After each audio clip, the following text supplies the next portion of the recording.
Hey everybody, Dr. Grant. So I'm actually reading Michael Dombrowski's paper, and a thought came into my mind, and I thought I would just kind of send out a video and clarify it to everyone. This point about school performance in your average standard virtual school. And so, as you saw in assignment two, that some of the schools struggle mightily. And you might have seen me put some comments down like, well, it's not entirely their fault.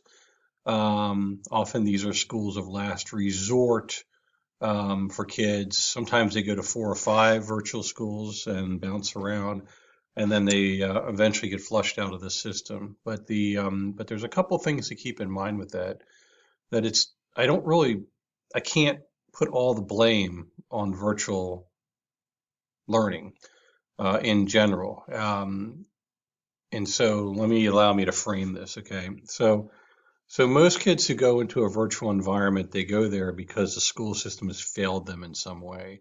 They don't have the courses that they need. They've been identified as special needs. They don't get the support that they want. Many times they're bumped out of school for whatever reason.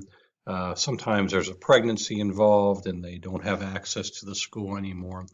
So there's a lot of different reasons why kids go to school. And then when we look at the pandemic, uh, we rushed into what we call virtual learning. Uh, People had like a week to prepare, and the biggest disaster of that is that we didn't lean on the online providers to give us a template for how we do this the best way. Uh, Completely ill prepared. And so when we talk to boards that are mainly made up of folks, some educators, some non-educators, you're gonna find people all across the map on this in terms of where the blame lies and such. So I think my point is that I think that the blame lies in the face-to-face brick and mortar school.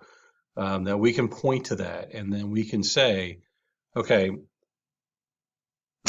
virtual school X has not had the opportunity to educate that student from kindergarten through 12th grade. I doubt there has ever been a child who's gone through fully online school for 13 years. There may be some now, but that would be very much the exception. So they don't have the opportunity to do what they do best, which is to educate students over time and to give them access to an incredible curriculum over time. So that's just something to keep in mind.